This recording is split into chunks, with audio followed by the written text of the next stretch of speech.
సువార్తను మనోధైర్యం మర్మమును ధైర్యంగా తెలియజేయుటకు మాటలాడ నోరు తెచ్చినప్పుడు దాని గురించి నేను మాట్లాడవలసినట్టుగా ధైర్యంగా నేను మాట్లాడుటకై వాక్శక్తి నాకు అనుగ్రహించినట్లు నా నిమిత్తము మీరు పూర్ణ హృదయంతో ప్రార్థించండి.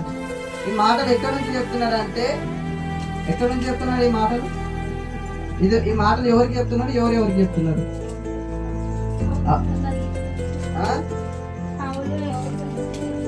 అపొస్తలుడైన పౌలు జైల్లో ఉన్నప్పుడు సంఘానికి, ఎఫెసీ సంఘానికి రాస్తూ ఈ మాటలు చెప్తాడు అన్నమాట.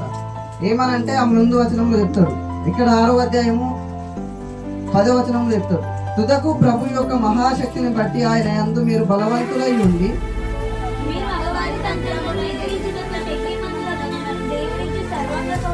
ధరించుకుని ఏదైనా మనం పోరాడునది శరీరంతో కాదు కానీ అంధకారముతోనూ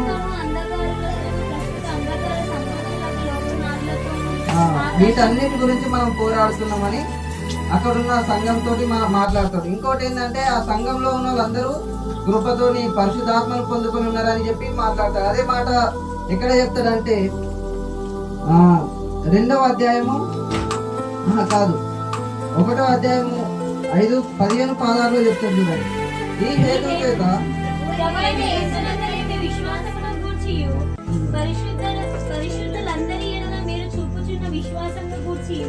నేను వినినప్పటి నుండి వీళ్ళు దేంట్లో సిద్ధులై ఉన్నారంట, పరిశుద్ధాత్మను పొందుకునడానికి విశ్వాసమును గురించి దేవుని కృతజ్ఞతాస్తుతులు చెల్లించడంలో సిద్ధులైరంట. అంటే దేవునికి వీళ్ళందరూ దగ్గరికి అయిపోయినారు. కానీ మన సంఘంలో చూసుకుంటే, అంటే మన ఆత్మీయంగా చూసుకుంటే, మనం దేవునికి వీటన్నిటి విషయాలలో మనం చాలా దూరంలో ఉన్నామన్నమాట. ఇలాంటి విషయాలు చెప్పడానికి చాలా మంది ఏంటంటే భయపడతారు. దానికోసమే ఇక్కడ అపొస్తలుడైన పౌలు ఏంటంటే, మీరు చేస్తున్న వాటికి వీటన్నిటి నేను చెప్పడానికి నాకు ధైర్యం ఇవ్వడానికి మీరందరూ నా కోసం ప్రార్థించమని అడుగుతున్నాడు అన్నమాట. వాళ్ళకి ఒక హెచ్చరిక కూడా చేస్తాడు. ఎక్కడ హెచ్చరిక చేస్తాడంటే, ఆయన బలాతిశయం చేత కృప చేత మృతుల నుండి లేపి ఆధిపత్యము కంటేను అధికారము కంటేను శక్తి కంటేను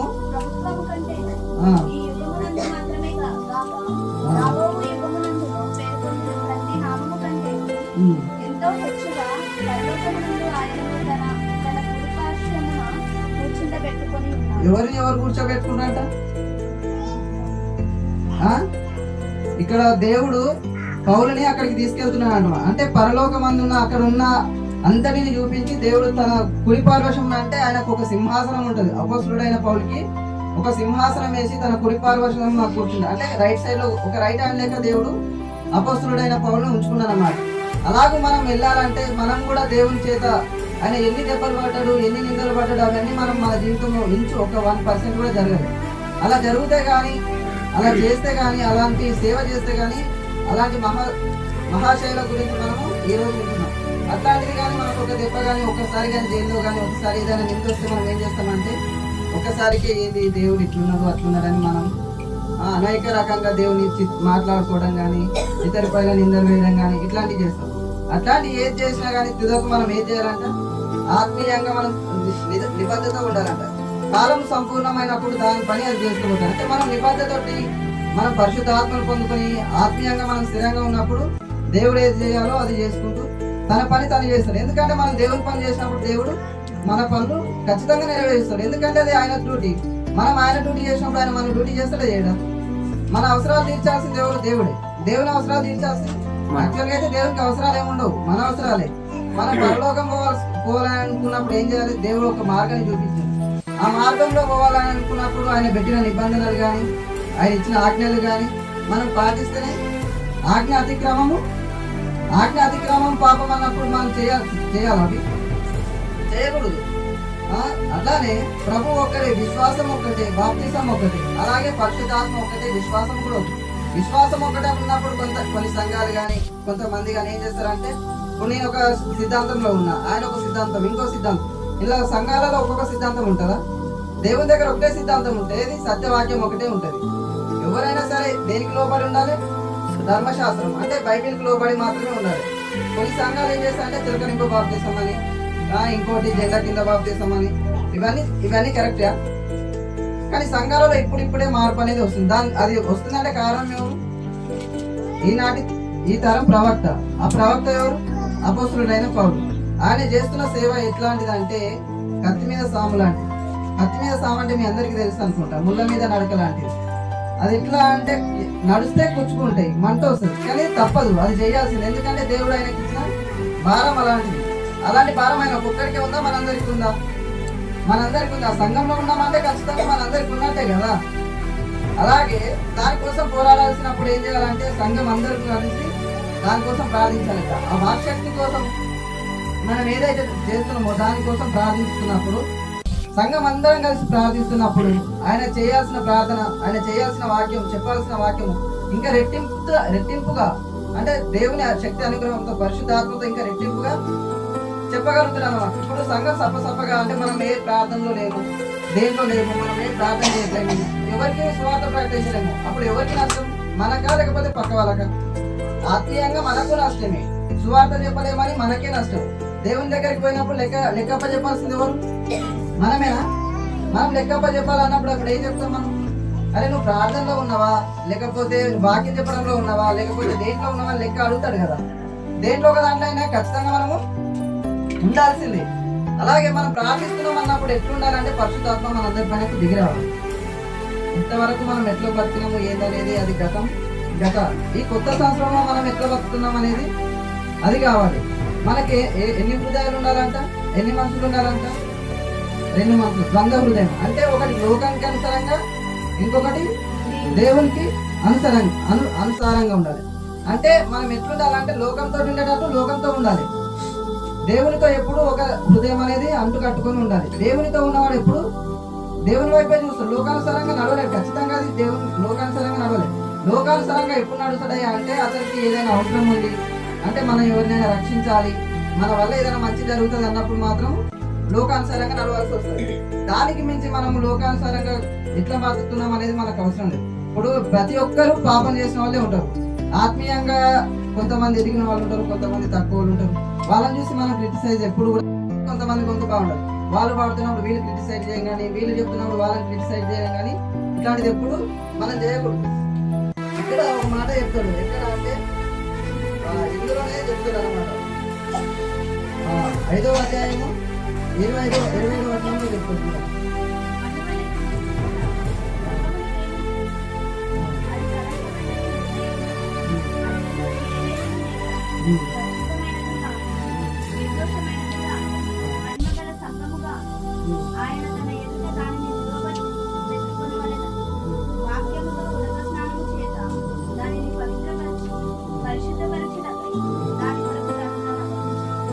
ఇక్కడ ఏం చేయాలంటే మనము వాక్యంతో ఉదక స్నానం చేసి దాన్ని పవిత్రపరిచి పరిశుద్ధపరచుటకై దాని కొరకు తన్ను తాను అప్పగించుకోలేదు. అంటే ఇప్పుడు మనం ఏదైనా చేస్తున్నాం అన్నప్పుడు ఏం చేయాలంటే ఫస్ట్ వాక్యంతో సరి చూసుకోవాలన్నమాట. వాక్యంతో ఉదక స్నానం ఏంటంటే ఇదే, మరి వాక్యం చదువుకొని దానికి అనుగుణంగా మనం బ్రతుకుతున్నామా లేదా అనేది చూసుకోవాలి. అలా చూసుకొని బ్రతికిన వాడు ఎప్పుడు కూడా దేవునికి అనుసంధానంగా ఉంటాడు, పరిశుద్ధాత్మను పొందుకొని ఉంటాడు.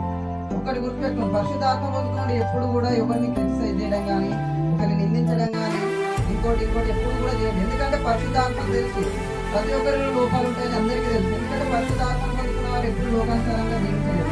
ఇంకొకరిని ఆత్మీయంగా ఎదగలి వాళ్ళు ఆత్మీయంగా మండాలి అని చెప్పి మాత్రమే పరిశుద్ధాత్మ పొందుకొని ఉంటుంది. సువార్త చెప్తున్నాడు అన్నప్పుడు తనకి ఎన్ని శ్రమలు ఉంటాయి, ఎన్ని కష్టాలు ఉంటాయి, ఎన్ని నష్టాలు ఉంటాయి అనేది ఎప్పుడైనా ఇప్పుడు భారం మోసేవాడికి, ఏదైనా మోస్తున్న వాడికే తను విలువ తెలుస్తుంది కానీ నిలబడడానికి ఏమీ తెలియదు. అలాగే ఇప్పుడు మా వెంకటేశ్వర గారిని కానీ, ఇంకా సైమన్ అన్న గారిని కానీ, ఓపిరే గారిని కానీ చూసుకున్నప్పుడు వాళ్ళకి వెనకాల ఎన్ని మూలలు ఉన్నాయి, ఎన్ని కూర్చున్నాయి అనేది వాళ్ళు మనకి ఎప్పుడూ చెప్పారు. ఎందుకంటే మనం ఆ స్థాయికి పోలేము. ఆ స్థాయికి పోయినప్పుడు మాత్రమే మనకి దాని గురించి, దాని గాలి గురించి తెలుస్తుంది. ఎందుకంటే వాళ్ళు ఎన్ని నిందలు పడ్డారు, ఎన్ని శ్రమలు పొందిరు అన్నప్పుడు ఒకసారి మనం ఆ ప్లేస్లోకి పోతే అంతేందుకు మన సంఘంలోనే చూసుకున్నాం. ఇంతవరకు పాత చాలా మంది ఉండే వాళ్ళు ఏం చేస్తారు, ఇప్పుడు పోయి సైడ్కి అంటే ఇతని వాక్యం కరెక్ట్ లేదని కాదు, ఇంకోటి కాదు. వాళ్ళకి ఏంటంటే ఆయన వాక్యానికి సత్యానికి అనుగుణంగా ఉంటాడు. వాళ్ళకి ఏంటంటే సత్యానికి అనుగుణంగా కాదు, లోక సంబంధంగా ఉండాలి. అలా ఉండాలంటే ఇక్కడ కుదరదు. ఇక్కడ కుదరనప్పుడు ఏం చేయాలి, బయటికి పోవాలన్నప్పుడు వాళ్ళు తీసుకుపోయినప్పుడే బయటకు పోతారు. అలా పోయిన వాళ్ళు ఎప్పుడు కూడా తీసుకు అనుకూలంగా ఉండదు. వాళ్ళు ఏం చేస్తారంటే వీళ్ళ పైన నిందలు పోయడం కానీ, అరే వీళ్ళు అట్లా చేసి వీళ్ళు ఇట్లా చేసి కానీ, అవును పై వాళ్ళు ఎట్లా చేసిరనేది మీకు ఏమవుతుంది అదేదంటే వాళ్ళు దేవుడికి అప్ప చెప్పుకుంటారు. దేవుడికి అప్ప చెప్పుకుంటారు, దేవుడికి లెక్క అడుగుతాడు. దేవుడు వాళ్ళని లెక్క అడుగుతాడు కానీ నిన్ను కాదు కదా, అవునా కాదా? లెక్క అడగాల్సింది ఎవరు? దేవుడు. నువ్వెవరు, నేనెవరు? ఎప్పుడు కూడా మనం క్రైస్తవులని, ఒక సాటి క్రైస్తవుని కానీ పాస్టర్లని కానీ మనం క్రిటిసైజ్ చేయకూడదు. ఎందుకంటే అది దేవుడు నియమించిన ఆజ్ఞ అన్నమాట. నా దాసులను మీరు ఎవరు కూడా నిందించకూడదని ఒక వాక్యం ఉంటుంది. అట్లాగే ఆ స్థానానికి పోవాలంటే, సువార్త చెప్పాలంటే ఎంత బాధలు ఉంటాయనేది మనం చాలా మందిని చాలా సంవత్సరాలు ఎంత ఒక రీసెంట్గానే వాళ్ళ కోసం ప్రార్థించాలి. ధైర్యంగా వాళ్ళు ప్రార్థన చేయడానికి, వాళ్ళు సువార్త ప్రకటించడానికి మనం ప్రార్థిస్తేనే వాళ్ళు సువార్త ఇంకా బాగా చెప్తారు. వాళ్ళ కోసం మనం ప్రార్థిస్తున్నప్పుడు మన కోసం వాళ్ళు ప్రార్థించరా? ఖచ్చితంగా ప్రార్థిస్తారు. ఎందుకంటే ఆ సేవ ఇప్పుడు వాళ్ళ కోసం మనం చేస్తున్నాం, మన కోసం వాళ్ళు చేయాలని దేవుడే చెప్తున్నారు. మీరు నా ఆజ్ఞలు పాటించండి, మీ ఆజ్ఞలు మీ నెరవేరుస్తున్నాడా లేదా? అలాంటప్పుడు మనం ఏం చేయాలి? వీళ్ళ కోసం మొన్న కూడా ఒక మాట చెప్పింది మనకు, ఎవరు ఒక 3 టీములు కావాలి, మనకు ఒక 3 టీములు కావాలి అన్నాడా లేదా? అవుట్ రీచ్ కోసం, సేవకుల కోసం ప్రార్థించే ఒక టీం కావాలి. సేవకుల కోసం ప్రార్థిస్తున్నందుకు వాళ్ళ టీం కోసం ప్రార్థించడానికి ఇంకో టీం కావాలి. వీళ్ళిద్దరి కోసం ప్రార్థించడానికి సేవకుడు ఉంటా అని చెప్పిండు. అలాంటి టీములు మన సంఘంలో ఒక 2 కానీ 3 కానీ ఖచ్చితంగా కావాలి. 24 గంటలు ప్రార్థించడానికి ఒక 2 టీములు కావాలంట. అలా మనం ఎన్ని టీములు అయితే అనేది అది మన ఇష్టం. ఎవరిని బలవంతం చేయమని చెప్పి, ఎవరిని మీరు ఖచ్చితంగా రండి అని చెప్పి ఎవరు చెప్పరు. ఎందుకంటే ఆత్మీయంగా నేను ఎదగాలి అనుకున్నప్పుడు మాత్రం ఎవరైనా ఖచ్చితంగా సేవ కోసం నేను సిద్ధపడాలి, దేవుని కోసం నేను బ్రతకాలి, ఆత్మీయంగా నేను ఉన్నతమైన స్థానంలో ఉండాలనుకున్నా ప్రతి ఒక్కరు ఎవరైనా రావచ్చు. మన యూత్ మీటింగ్ లో కూడా అదే కదా చెప్పిండు. వచ్చిరా ఎంతమంది వచ్చి యూత్ మీటింగ్? అందరూ మాక్సిమం ఇక్కడ ఉన్న వాళ్ళు అందరూ వచ్చి యూత్ మీటింగ్ లో ఏమని చెప్పిండు? మన పరిశుద్ధాత్మను పొందుకొని బలవంతులమై ఉండి వాక్శక్తితో నింపుకొని, అదే కదా చెప్పింది. వాక్యానికి లోబడి వీళ్ళందరం ఉండాలి. కానీ చాలా మంది ఏంటంటే మన సంఘంలో కూడా, అంటే ఈవెన్ నేను కూడా ఇదివరకు గడిచింది ఎట్లా గడిచిపోయింది. ఇక నుంచైనా మనం సంఘంలో ఖచ్చితంగా కర్మేలు ప్రార్థనకి, యూత్ మీటింగ్కి, విజ్ఞాపన ప్రార్థనకి వీటికి మాత్రం ఖచ్చితంగా పోదాం. ఎందుకంటే ఈ మీటింగ్లలో, ఈ ప్రార్థనలో ఏంటంటే మనం దేవుని కోసం ఎట్లా బ్రతకాలి, ఏం చేస్తున్నాం అనేది వాళ్ళు చెప్తారు. అక్కడ ఉన్న పెద్దవాళ్ళు అంటారు. యూత్ మీటింగ్ ఖచ్చితంగా నెలకొకసారి పెట్టాలని మనం అందరం అనుకున్నాం కదా. అలాగే యూత్ మీటింగ్తో పాటు ఇంకోటి ఏంటంటే ఖచ్చితంగా పెద్దవాళ్ళ కోసం కూడా ఒక మీటింగ్ పెట్టాలని బాగా ఆ రోజు చెప్పింది. దానికోసం కూడా అందరం ఒకసారి మాట్లాడుకొని, ఒకసారి మీరు అందరు అరేంజ్ చేయండి, మీ గురించి మాట్లాడాలి అని. ఆ రోజు రాలేని వాళ్ళకు మీరు అందరూ ఒక మాట అనుకుంటే, ఆ రోజు మనం ఒక డేట్ తీసుకొని బావని పిలిపించి ఇంకో రోజు మనం ప్రార్థన పెట్టించుకున్నాం. ఎందుకంటే మనకి ఈ సంవత్సరం చాలా ప్రార్థనలు అవసరం. ఎందుకంటే ఆత్మీయంగా మనం చాలా వెనుకబడిపోయినాం. ఇప్పుడు సైమన్ అన్న వారి ప్రార్థనలు చూడాలి. అక్కడ వెళ్ళిన వాళ్ళకి చాలా మందికి తెలుసు వాళ్ళు ప్రార్థనలు ఎట్లా చేస్తారంటే గంటలు ప్రార్థనలు చేస్తారు. మన సంఘంకి వచ్చేసరికి మనం ప్రార్థనలు అంటే ఇదివరకు చేసిన వాళ్ళం చాలా మంది, మోకాల జీవితం అనేది మనలో కూడా చాలా వరకు తగ్గిపోయింది. ఆత్మీయంగా ఎదగలేకపోతున్నాం, ఆత్మీయంగా మనం కృంగిపోతున్నాం. అలాంటి ప్రార్థనలు మనకు వద్దు, మన జీవితంలో వద్దు. ఇక్కడ నుంచైనా మనం మారి దేవుని కోసం ప్రార్థించేటట్టు, సంఘాల కోసం మనం ప్రార్థించేటట్టు, సేవకుల కోసం ప్రార్థించేటట్టు, వాళ్ళ కోసం ప్రార్థిస్తే వాళ్ళు మన కోసం ప్రార్థిస్తారు. అలాగా మనం ప్రార్థిస్తూ రేపు జరగబోయే ప్రార్థనలలో దేవుని బలలో మనం యోగ్యంగా పాల్పొందుకోవడానికి ఈ చెప్పిన వాక్యం దేవుడు దీవించినట్టు చిన్న మాట ప్రార్థన చేస్తున్నాం.